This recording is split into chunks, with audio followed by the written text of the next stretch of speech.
안녕하세요.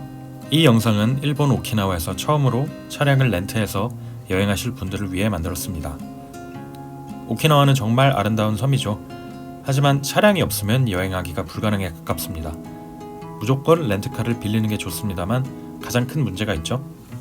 바로 우리나라와 운전 방향이 다르다는 것입니다. 차선도 반대고 핸들도 반대고 깜빡이도 반대편에 있습니다. 교통 신호도 우리나라와는 다르고요.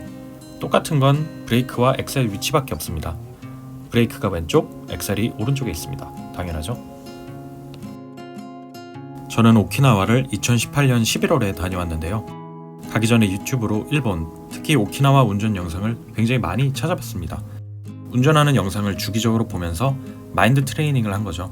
만약에 마인드 트레이닝을 안 했다면 가자마자 운전하기가 굉장히 힘들었을 겁니다. 그래서 저는 앞으로 여행하실 분들을 위해 오키나와의 다양한 환경에서 운전하는 팁을 드리려고 합니다. 주간 운전부터 야간 운전, 비 올 때, 산길 운전 이런 다양한 영상을 담았으니까 잘 참고해 주시면 되겠습니다. 우선 렌트카 업체는 OTS였고 선택한 차량은 토요타 프리우스 하이브리드 모델이었습니다. 처음 렌트카를 탑승할 때 일본인 직원이 간단하게 조작법을 설명해 주는데요. 시동하고 깜빡이 같은 정말 기초적인 것만 얘기해 주더라고요. 직원 붙잡고 에어컨 조작법이나 사이드미러 조정법 같이 세세한 것까지 전부 확인하시는 걸 추천합니다. 우리나라에 하이패스가 있다면 일본엔 ETC가 있습니다. 일본 운전이 미숙한데 중간에 현금으로 톨비까지 내기가 쉽진 않죠. ETC 옵션은 정말 강추합니다.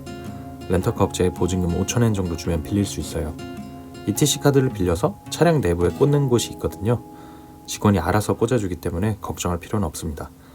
보증금은 나중에 톨비 정산할 때 돌려받을 수 있습니다. 저는 오키나와 섬을 크게 한 바퀴 정도 돌았는데 톨비가 2,000엔 안 되게 나온 거로 기억하고 있어요. 고속도로 주행은 6배속으로 보여드릴게요. 오키나와 운전의 절반 이상은 신호를 받을 일 없는 고속도로가 차지합니다. 공항 근처에서 렌터카를 타고 바로 북부로 향하신다면 30에서 40분은 고속도로만 타야 됩니다. 이때 좌측 운전에 대한 감각을 익혀야 합니다. 가장 중요한 건 내가 좌측 운전을 하고 있다는 걸 계속 리마인드하는 겁니다. 차선의 중앙을 꼭 맞춰서 운전하시고요. 내 왼쪽 무릎이 도로 중앙에 온다는 생각으로 하시면 조금 도움이 됩니다. 하늘이 정말 파랗죠? 오키나와는 미세먼지가 거의 없는 청정 지역이기 때문에 운전을 좋아하시는 분들이라면 일본에서 운전을 한다는 색다른 경험 자체만으로도 행복하실 겁니다. 일본 초록불에선 이론적으로 직진, 좌회전, 우회전이 모두 가능합니다. 이렇게 직진하거나 직좌 차선에서 좌회전하거나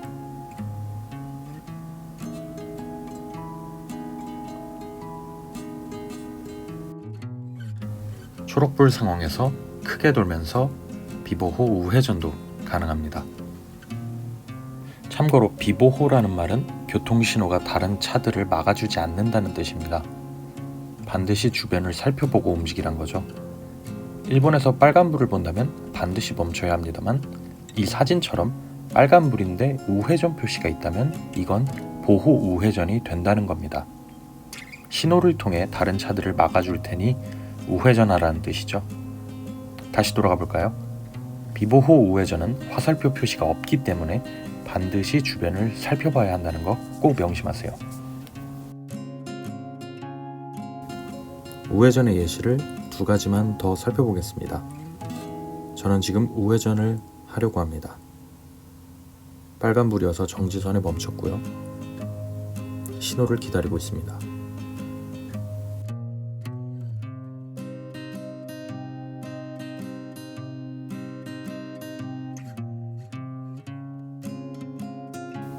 초록불이 됐죠?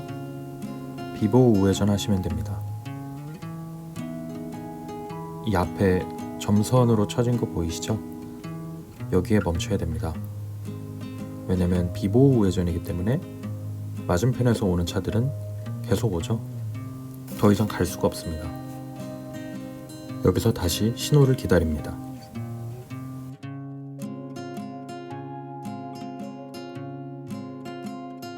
보호 우회전 표시가 떴죠? 그대로 진행하시면 됩니다. 마찬가지로 비보호 우회전 상황입니다. 방금 전과 차이점이 있다면 제가 잠시 멈출 수 있는 점선이 없죠. 이럴 때는 도로 중앙으로 직진해 줍니다. 제가 우회전할 거라는 걸 반대편에서 달려오는 차들한테 알려주는 거죠. 이제 오는 차가 없으니 우회전해 주면 됩니다. 헷갈려서 역주행하지 않도록 조심하시고요. 물론 모든 상황에서 신호가 있는 건 아니죠. 이런 골목길을 빠져나왔을 땐 특히 조심해야 됩니다. 맞은편에서 차가 달려오죠? 못 볼 뻔했습니다. 중앙선을 넘어가야 되기 때문에 양쪽을 반드시 잘 살펴봐야 됩니다.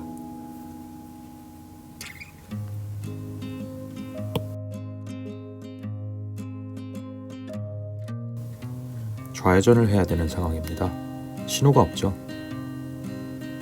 오른쪽에서 차가 오는지 잘 살펴본 뒤에 좌회전하면 됩니다.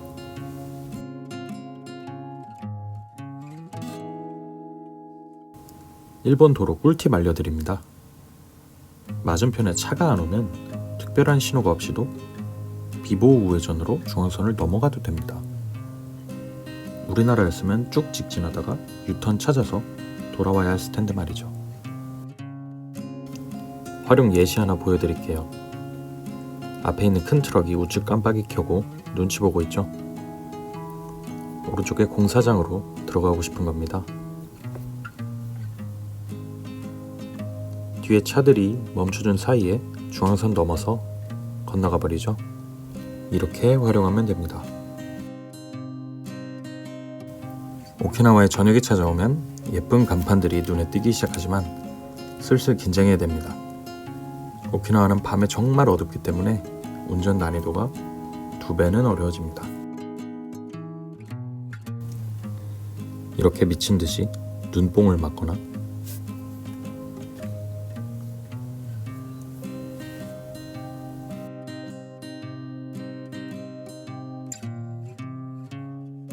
어두컴컴한 1차선 도로를 달린다거나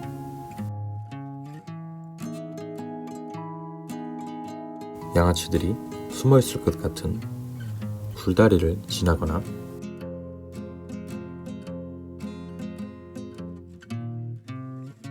정말 아무것도 안 보이는 갈대밭을 혼자 운전하는 경우도 있었습니다. 솔직히 진짜 무섭습니다. 상향등 무조건 켜고 달려야 돼요. 뭐가 튀어나올지 모릅니다.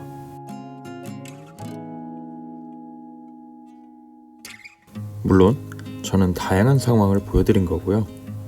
숙소를 호텔이나 괜찮은 펜션으로 잡았다면 이 정도로 밝은 도심을 돌아다닐 일이 많을 거예요. 혹시나 숙소를 바닷가 근처에 외진 장소로 잡았다거나 밤에 길을 잘못 들면 이런 산길 공포 체험을 하실 수도 있습니다. 조심하셔야 돼요. 다시 밝은 날로 돌아와서 오키나와 남부의 치넨 미사키 공원 가는 길에 니라이 카나이 다리가 있어요. 지금 영상에 나오는 이 다리인데요. 바다 건너의 이상향이라는 뜻이래요. 천천히 달리면서 바다 풍경을 감상하면 진짜 좋아요. 드라이빙 코스로 추천합니다.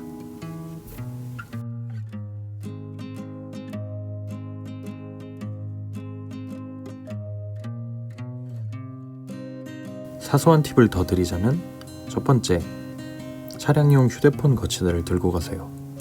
왜냐면 차량 내비를 쓸 필요가 없어요. 맵 코드니 이런 거 다 필요 없습니다. 그냥 구글 맵에 가고 싶은 곳 별표 찍어두고 구글 내비 키는 게 제일 정확합니다. 두 번째, 선글라스를 반드시 챙기세요. 오키나와는 햇빛이 정말 강합니다. 저는 11월에 갔는데도 반팔 입고 다녔고 선글라스 벗으면 눈부셔가지고 운전이 힘들 정도였어요. 여름은 상상만 해도 끔찍하네요. 세 번째, 숙소에 주차장이 있는지 무료 주차인지 꼭 확인하세요. 쓸데없는 지출을 줄일 수 있습니다. 일본에서 불법 주정차 하다가 벌금 맞으면 안 되니까요. 마지막으로 렌트카 반납하는 법 알려드리자면 기름은 당연히 만땅으로 채워야 되고요. 주유소 가서 레귤라 만땅 쿠다사이 하면 휘발유 채워줍니다.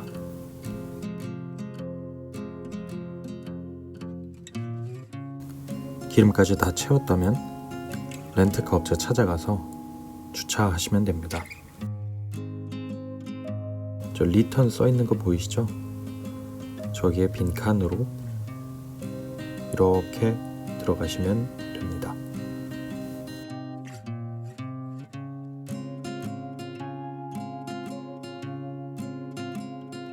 이렇게 주차해두면 직원이 와서 상태 체크합니다. ETC 카드를 꼭 챙겨서 정산하고 보증금 돌려받으세요. 그럼 영상 봐주셔서 감사합니다. 즐거운 오키나와 여행하세요.